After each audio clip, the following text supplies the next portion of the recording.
Hey everyone, I'm working to hit 1,000 subscribers and I need your help to get there. If you enjoy this content, please hit that subscribe button right now. Hold on to your hats, Phillies fans, because Dave Dombrowski just dropped a bombshell that has the entire baseball world buzzing. The Philadelphia Phillies have officially made their first major splash of the offseason, and it's a name that should send shivers down the spines of National League pitchers everywhere.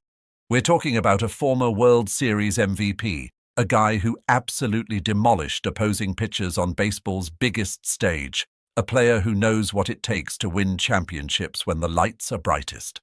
But here's the twist that makes this story absolutely fascinating. This signing is either going to look like pure genius or a catastrophic mistake, and there's virtually no middle ground. Welcome to another explosive episode. And trust me when I tell you that what the Phillies just did is going to have massive ramifications for the entire 2026 season and beyond. The Philadelphia Phillies have finalized a one-year, $10 million contract with former Texas Rangers outfielder Adolis Garcia, and the implications of this move are absolutely staggering. Now, before we dive deep into what this means for the Phillies, their outfield configuration, and their championship aspirations, let's talk about who Adolis Garcia actually is, because his resume is absolutely spectacular on paper. This is a guy who won World Series MVP honors just 2 years ago when the Rangers defeated the Arizona Diamondbacks. He also won ALCS MVP that same postseason. He's a two-time All-Star. He's won a Gold Glove Award for his defensive excellence. He led all right fielders in defensive runs, saved last season with 16, ahead of superstars like Fernando Tatis Jr. and William Contreras. This guy can absolutely pick it in right field, making highlight reel catches and throwing out base runners who dare to test his cannon of an arm. But here's where things get complicated, where the story takes a dramatic turn that explains why Garcia was available for just $10 million on a one-year deal. The last 2 seasons have been rough for Adolis Garcia, really rough actually. After his absolutely incredible 2023 championship season, where he posted an 836 OPS with a 508 slugging percentage, crushing 39 home runs, driving in 107 runs, scoring 108 times, and collecting 136 hits with 29 doubles, Garcia has fallen off a cliff production-wise. The 2024 season saw his numbers decline significantly, but 2025 was even worse. He hit just 227 last season with a 665 OPS, which is well below league average for a corner outfielder. His OPS plus was just 93, meaning he was 7% worse than the average major league hitter. For a guy playing right field, a premium offensive position, those numbers simply aren't good enough. So why did the Phillies, a team with championship aspirations and a win-now mentality, sign a player coming off back-to-back disappointing seasons? That's the million-dollar question, or should I say the $10 million question. Dave Dombrowski clearly sees something here, some potential for a bounce back, some indication that Garcia's struggles were circumstantial rather than indicative of permanent decline. And you know what? There are some legitimate reasons to believe Garcia can return to being a productive player, maybe not at his 2023 World Series MVP level, but certainly better than what he showed the last 2 years. First and foremost, let's talk about context. The Texas Rangers as a team completely fell apart after winning the World Series in 2023. It wasn't just Garcia who struggled, it was virtually everyone on that roster except for Corey Seager. When an entire team underperforms simultaneously, you have to wonder if there are organizational or environmental factors at play beyond just individual player decline. Was the clubhouse different? Was the coaching different? Did the pressure of defending a championship weigh on everyone? Whatever the reasons, Garcia wasn't alone in his struggles, and sometimes a change of scenery is exactly what a player needs to rediscover his form. The Phillies are banking on Philadelphia providing that fresh start, that new environment where Garcia can thrive. And honestly, there's historical precedent for players bouncing back after struggling seasons, especially when they move to a new team with a different culture and different expectations. Garcia is 32 years old, which isn't ancient in baseball terms. He's not some 38-year-old veteran clinging to the end of his career. Players in their early 30s can and do have productive seasons, especially power hitters who still have their bat speed. Garcia showed in 2023 that he can absolutely crush major league pitching when he's locked in. 39 home runs don't just happen by accident. That kind of power doesn't just disappear overnight. What makes this signing even more intriguing is what it signals about the Phillies' plans for their outfield, because this move creates a domino effect that's going to reshape the entire roster. Let's start with the most obvious implication. Nick Castellanos is almost certainly not returning to Philadelphia. We've been talking about this possibility for weeks now, but the Garcia signing basically confirms it. The Phillies have committed $10 million to Garcia to play right field, the same position Castellanos has been occupying. You don't make that signing if you're planning to bring back Castellanos. The writing is on the wall, written in giant, bold letters that everyone can see. The question now isn't whether Castellanos will be back, but rather how the Phillies will move him. Trading Castellanos is going to be incredibly difficult given his performance last season and his contract, which still has significant money remaining. He's owed $20 million, and after the season he just had, finding a team willing to take on that contract is going to be like finding a needle in a haystack. The Phillies will almost certainly have to eat a substantial portion of that money, whether they trade him or simply release him outright. If they release him, they're on the hook for the entire amount. If they trade him, they'll probably have to pay 15 or 16 million of that 20 million just to convince another team to take him. It's not an ideal situation financially, but the Phillies clearly believe getting Garcia's production in right field is worth the cost of moving on from Castellanos. So what does the Phillies' outfield look like now?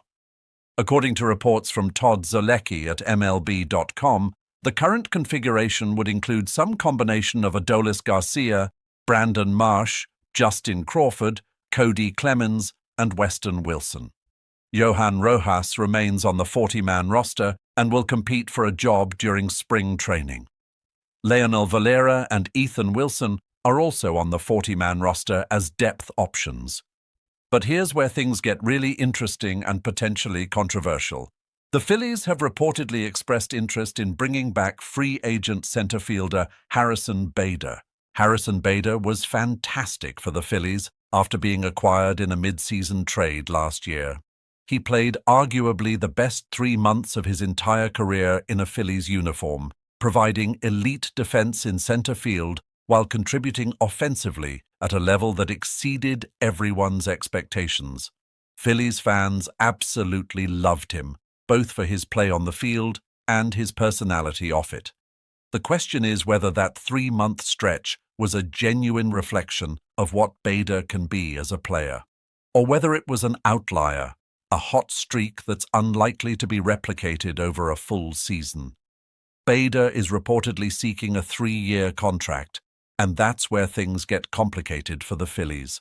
Is committing 3 years to Harrison Bader, who will be 31 years old when next season starts, a smart investment? His track record before joining the Phillies was decidedly mixed, with injuries and inconsistent production marking much of his career. He's an elite defender, absolutely, one of the best center fielders in baseball when it comes to range and arm strength.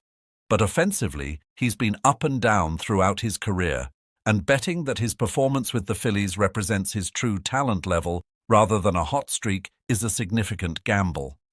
The Phillies reportedly signed Kyle Schwarber to a 5-year, $150 million deal and have made an offer to JT Realmuto, and sources indicate that signing both of those players might cause the Phillies to move on from Bader rather than meet his 3-year contract demand. This is where the Adolis Garcia signing becomes even more significant. By securing Garcia on a one-year deal, the Phillies have given themselves flexibility. If they don't bring back Bader, they can roll with a center field platoon between Brandon Marsh and Justin Crawford, or they could explore other options on the trade market. There have been reports that the Phillies remain interested in Luis Robert Jr. from the Chicago White Sox, who's owed $20 million next season. Robert is an elite talent when healthy, a former Gold Glove winner and all-star who can play center field at a high level while providing significant offensive production. The question with Robert has always been health, as he's dealt with various injuries throughout his career. But if the White Sox are willing to eat some of that salary, acquiring Robert could be a home run move that solidifies the Phillies' outfield for years to come. But let's circle back to the most intriguing subplot of this entire saga. What happens to Brandon Marsh? Marsh has been a solid if unspectacular player for the Phillies, providing good defense and occasional offensive contributions. But he's not an elite center fielder, and the Phillies seem to prefer him in left field, where his defensive skills play better.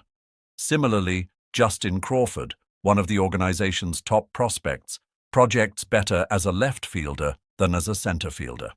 The Phillies clearly have more confidence in Crawford playing left field, which creates a bit of a logjam.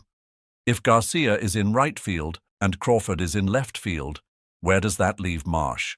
And more importantly, does it make sense to keep him? There's a growing sentiment among Phillies insiders and fans that Marsh could be traded this offseason. He has value around the league as a young, controllable outfielder who plays good defense and has shown flashes of offensive ability. Several teams would likely be interested in acquiring him, and the Phillies could potentially use him as a trade chip to acquire pitching or help at other positions. If the Phillies are confident that Crawford is ready to be an everyday player and they bring back Bader or acquire someone like Luis Robert Jr., Marsh becomes somewhat expendable. It's not that he's a bad player, it's just that the Phillies might have better options and could use his trade value to address other needs. The outfield configuration is absolutely fascinating because it reveals the Phillies' organizational philosophy right now. They're in win-now mode, clearly, with their core players all in or approaching their prime years. Bryce Harper, Trea Turner, Zach Wheeler, Aaron Nola. These guys aren't getting any younger, and the championship window is wide open right now. But it's not going to stay open forever. The Phillies know they need to maximize this opportunity, which means being aggressive in free agency and on the trade market. Signing Adolis Garcia represents that aggressive mindset, that willingness to take calculated risks on players with upside. And make no mistake, Garcia has legitimate upside despite his recent struggles. When he's right, when he's locked in at the plate and seeing the ball well, he's a dangerous hitter who can carry an offense for weeks at a time. His World Series MVP performance in 2023 wasn't a fluke. He was legitimately dominant that entire postseason, delivering clutch hit after clutch hit, launching home runs in crucial situations, and playing spectacular defense in right field. That version of Adolis Garcia is worth far more than $10 million. Which is why the Phillies are betting on him rediscovering that form. The other aspect of Garcia that shouldn't be overlooked is the emotion and energy he brings. He plays with passion, with fire, with a swagger that's infectious. He celebrates big moments demonstratively. He wears his emotions on his sleeve. For a Phillies clubhouse that some have criticized as being too businesslike, too reserved, too lacking in personality, Garcia could provide exactly the kind of spark they need. Sometimes teams need that player who brings juice to the clubhouse, who gets everyone fired up, who makes baseball fun again. Garcia has the potential to be that guy, to be a catalyst, not just with his on-field performance, but with his energy and enthusiasm. Let's talk numbers for a second, because while Garcia's recent stats aren't pretty, they're not completely devoid of positives either. He still hit 19 home runs last season despite his struggles. He still drove in 75 runs. He still collected 115 hits with 28 doubles. Those are decent counting stats, even if his rate stats like batting average and OPS were well below where they need to be. The power is still there, clearly. A guy who can hit 19 home runs in a down year has the potential to hit 25 or 30 in a bounce-back season. And the defense, as we mentioned earlier, was actually elite last season. Leading all right fielders in defensive runs saved is a significant accomplishment, one that suggests his glove work hasn't declined at all. The Phillies are also getting Garcia at the perfect time contract-wise. It's a one-year deal, which means if it doesn't work out, if Garcia continues to struggle, the Phillies aren't stuck with him for multiple years at a significant salary. They can move on after one season with no long-term ramifications.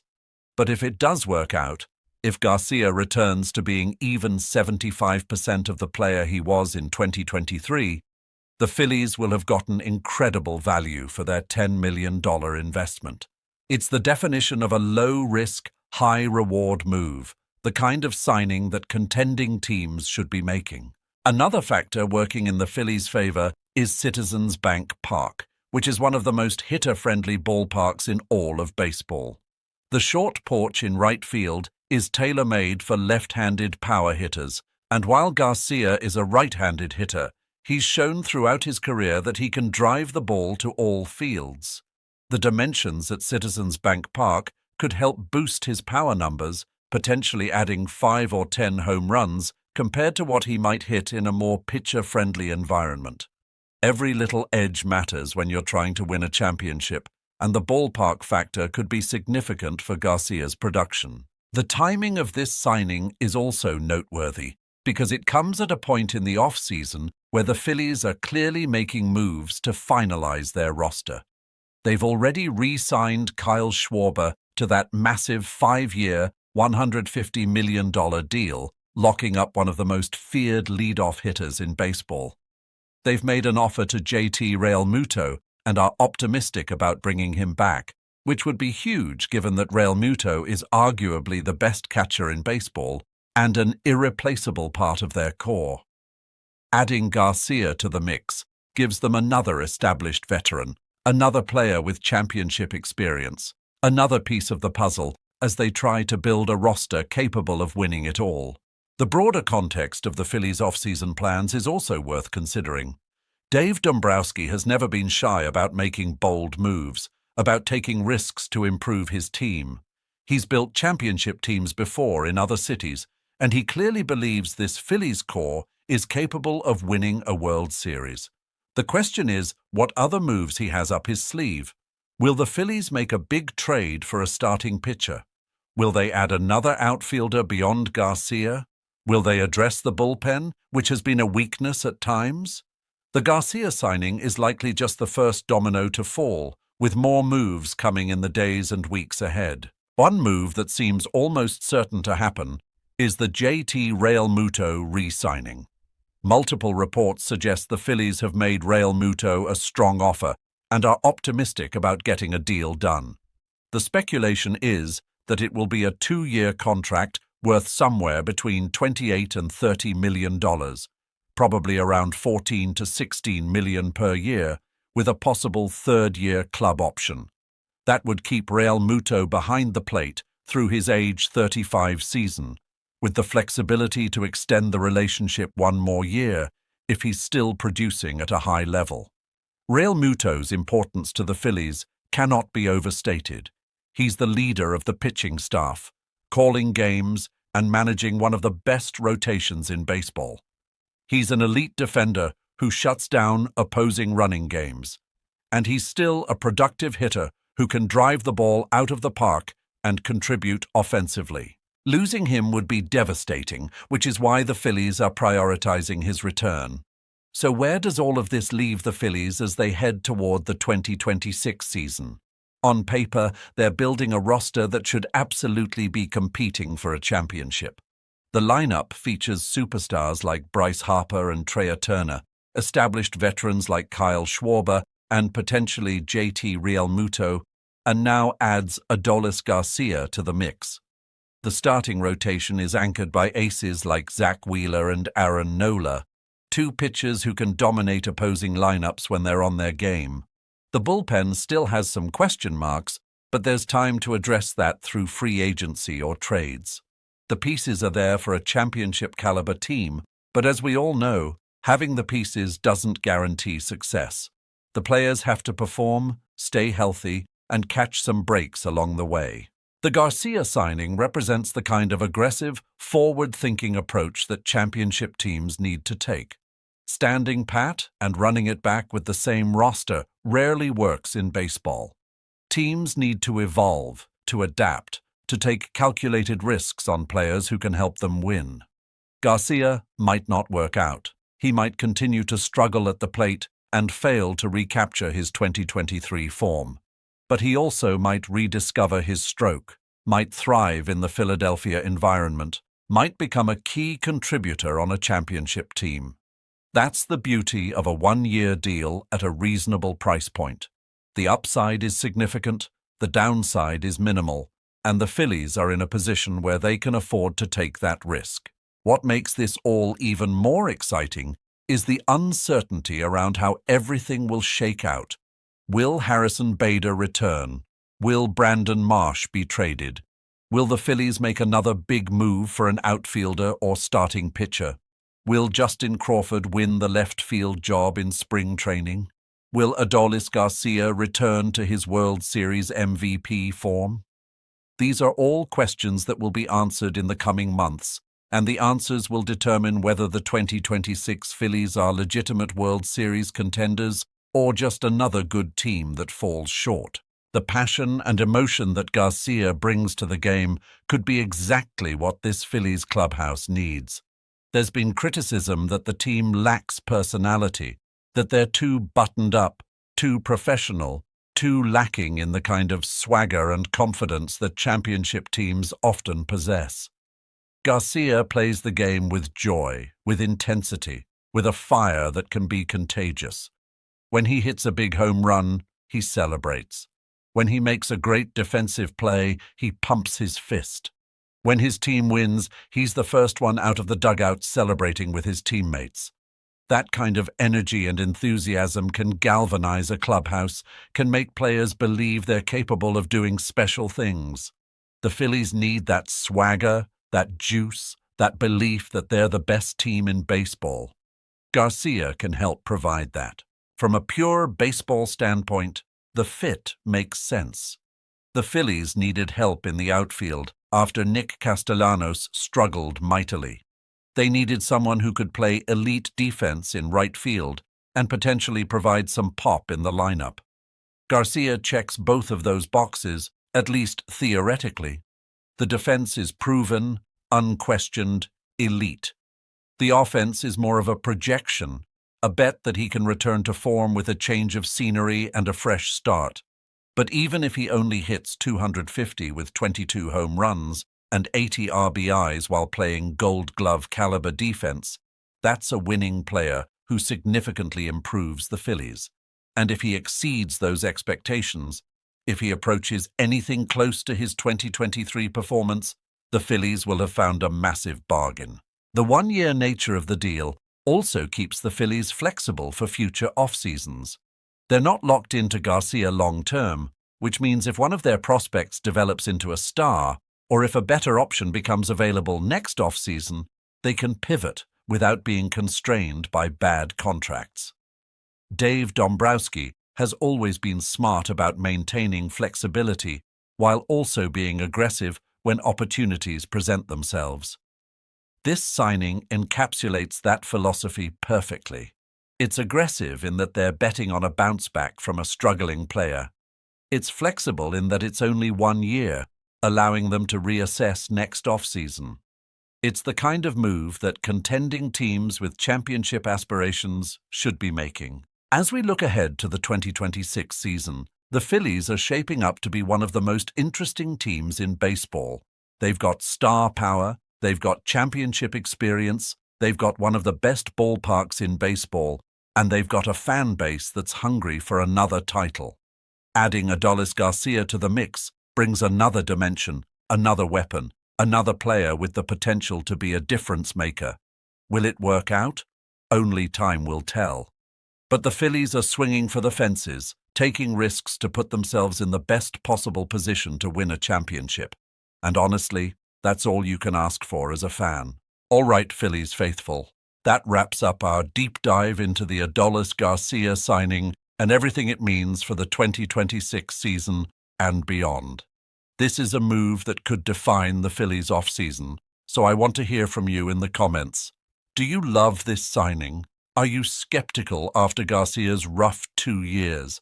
Where do you think Brandon Marsh ends up? Should the Phillies bring back Harrison Bader on a 3-year deal? Drop your thoughts in the comments below, because I read every single one and love debating Phillies baseball with you all. And if you enjoyed this breakdown, absolutely smash that like button, share this with your fellow Phillies fans, and make sure you're subscribed with notifications turned on, because we're covering every single move this offseason as the Phillies chase championship number 3. Until next time, let's go Phillies. The bigger picture here is that the National League is stacked with quality teams. The Phillies don't get the luxury of sleepwalking to a division title. They're going to have to earn every win, fight for every game, and outperform talented competition just to make the playoffs, let alone make a deep run. That's why the offseason moves matter so much. That's why settling for Brenton Doyle in center field would be so damaging. That's why missing out on bullpen arms like Tyler Rogers hurts. The margin for error is razor thin when you're competing against the Mets, Braves, Brewers, Padres, and of course the juggernaut Dodgers, who are coming off back-to-back World Series championships.